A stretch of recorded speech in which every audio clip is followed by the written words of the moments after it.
الحمدللہ رب العالمین والصلاة والسلام علی سید الانبیاء والمرسلین اما بعد فاعوذ باللہ من الشیطان الرجیم بسم اللہ الرحمن الرحیم اہدنا الصراط المستقیم صدق اللہ مولانا العظیم۔ روحانی پاورفل وظائف میں سے آج ایک اہم سبق دوستوں کی نظر کرنا ہے، جو کہ ہر پریشانی کا حل اس عمل کو، اس وظیفے کو وہ لوگ بھی کر سکتے ہیں کہ جن کی شادی میں رکاوٹ ہے، یا نکاح میں رکاوٹ ہے، یا منگنی میں رکاوٹ ہے، یا دلی کے اور جائز نیک حاجات ہیں جو پوری نہیں ہوتی۔ ان دوستوں کے لیے یہ ایک خاص عمل اور خاص وظیفہ ہے۔ کچھ دوست احباب ایسے بھی ہوتے ہیں کہ جو باہر ملک میں ہوں، ان کے کاغذ نہیں بنتے، یا کچھ معاملات اور ہوتے ہیں، تو یہ تمام پریشانیوں کا حل ایک خاص وظیفہ ہے، جو کہ بہت ہی آسان اور مختصر وظیفہ ہے۔ لیکن اس وظیفے کو کرنے سے پہلے دوست احبابوں سے گزارش کرتا چلوں کہ نماز کی پابندی لازمی کریں، اور ہر نماز کے بعد 11 مرتبہ کلمہ طیبہ اور 11 مرتبہ درود پاک یہ اشد ضروری ہے، اور کوشش کریں کہ اپنے گناہوں سے توبہ کریں۔ ظاہری بات ہے کہ جب گناہوں سے توبہ کریں گے تو مولا کریم مشکلات دور فرماتا ہے۔ نبی کریم صلی اللہ تعالیٰ علیہ وسلم کی احادیث مبارکہ ہے، حضور نے فرمایا کہ جو شخص سچے دل سے اپنے گناہوں سے توبہ کرتا ہے، سچے دل سے اپنے گناہوں سے توبہ کرتا ہے، تو توبہ کرنے کے بعد پھر جو چاہتا ہے مولا کریم اس کی دلی مرادیں پوری فرما دیتا ہے۔ جائز مرادیں ہوں تو جائز مراد کے لیے آپ اس وظیفہ کو کریں۔ کوشش کریں کہ نماز کی پابندی لازمی کریں، اور ہر نماز کے بعد 11 مرتبہ کلمہ طیبہ اور 11 مرتبہ درود پاک یہ بھی ضروری ہے، اور اپنے گناہوں سے بھی توبہ کریں، اور صدقہ لازمی کریں، اگرچہ 10 روپے کیوں نہ ہوں۔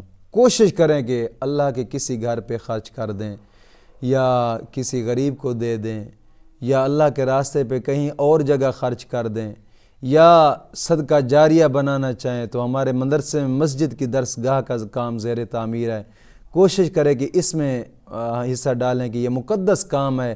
جب تک آپ کے پیسے سے کوئی چیز لگی رہے گی، اس وقت تک آپ کے نامہ اعمال میں فرشتے نیکیاں لکھتے رہیں گے، اور دوسری بات یہ ہے کہ صدقے سے مشکلات دور ہوتی ہیں۔ تو کوشش فرمائیں کہ اس مقدس کام کے اندر بھی ضرور حصہ ڈالیں، جو کہ آپ کو سکرین کے اوپر نظر آ رہا ہے، الائٹ بینک کی اکاؤنٹ، جائز کیش، ایزی پیسہ اکاؤنٹ بھی، اور اس مقدس کام میں آپ ضرور حصہ ڈالیں۔ انشاءاللہ العزیز اس کی برکتیں آپ قبر کے اندر دیکھیں گے انشاءاللہ العزیز۔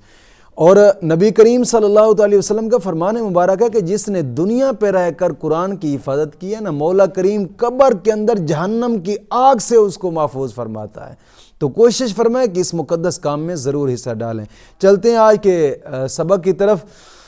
سب سے پہلے کام یہ ہے کہ آپ نے تھمنیل پر پڑھا ہوگا کہ 2 تسبیح 2 سجدے 24 گھنٹے میں پریشانی دور ہو جائے گی۔ جی بالکل ایسے ہی ہے انشاءاللہ العزیز۔ صدق کے دل سے آپ کریں تو انشاءاللہ 24 گھنٹے کے اندر پریشانی ضرور دور ہوگی انشاءاللہ العزیز۔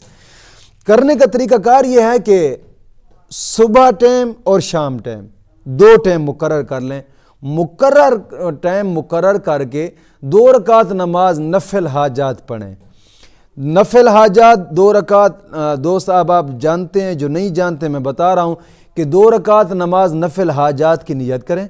پہلی رکعت کے اندر سبحانک اللہم، پھر سورۃ فاتحہ، پھر کوئی سورت ملائیں، رکوع سجود کریں، پھر رکوع سجود کرنے کے بعد دوسری رکعت کے لیے کھڑے ہوں تو سورۃ فاتحہ، پھر کوئی سورت ملائیں، رکوع سجود کرنے کے بعد پھر اتحیات میں بیٹھیں۔ اتحیات سلام پھیرنے کے بعد، جب سلام آپ پھیر لیں، سلام پھیرنے کے بعد 1 منٹ ٹھہر کر 2 سجدے کریں. پہلے ایک سجدہ کریں, ایک سجدے میں سر رکھ لیں. سجدے میں سر رکھ کر 21 مرتبہ آپ نے پڑھنا ہے یا وہاب یا وہاب یا وہاب. 21 مرتبہ ایک سجدے کے اندر پڑھ کر پھر سر کو اٹھائیں, پھر دوسرے سجدے میں جائیں. دوسرے سجدے کے اندر بھی 21 مرتبہ جناب علی لفظ پڑھیں یا وہاب یا وہاب یا وہاب. 21 مرتبہ پڑھ کر پھر دوسرے سجدے سے سر اٹھائیں.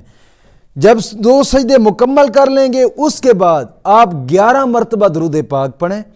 11 مرتبہ درود پاک پڑھ کر 786 مرتبہ بسم اللہ شریف پڑھیں, پوری مکمل بسم اللہ. بسم اللہ الرحمن الرحیم بسم اللہ الرحمن الرحیم 786 مرتبہ صبح کے ٹائم پڑھیں. اور پھر اسی طرح 786 مرتبہ مکمل پڑھنے کے بعد رب کی بارگاہ میں دعا مانگیں, جو بھی حاجت ہے اس کی دعا مانگیں اور گڑ گڑا کر دعا مانگیں. یہ صبح کے ٹائم کا ہو جائے گا. پھر جناب علی ظہر کی نماز لازمی پڑھنی ہے, عصر کی نماز لازمی پڑھنی ہے, مغرب کی نماز لازمی پڑھنی ہے. عشاء کی نماز پڑھ کر پھر 2 رکعت نماز نفل حاجات کی نیت کریں. 2 رکعت نماز نفل حاجات اسی طریقے سے پڑھیں جو میں نے بتائی ہیں. بتا کر جب سلام پھیر لیں, سلام پھیرنے کے بعد پھر سجدہ کریں. سجدے میں جائیں, جا کر 21 مرتبہ یا وہاب پڑھیں. پھر دوسرے سجدے میں جائیں, دوسرے سجدے میں بھی 21 مرتبہ یا وہاب پڑھیں. دوسرے سجدے کے بعد پھر 11 مرتبہ درود پاک پڑھ کر 786 مرتبہ بسم اللہ الرحمن الرحیم پڑھ کر پھر جناب علی 11 مرتبہ درود پاک پڑھ کر رب کی بارگاہ میں دعا مانگے. انشاءاللہ العزیز انشاءاللہ العزیز یہ ایک ایسا طاقتور وظیفہ ہے نا, انشاءاللہ العزیز 24 گھنٹے کے اندر آپ کی پریشانی حل ہو جائے گی انشاءاللہ العزیز. مولا کریم دین متین کی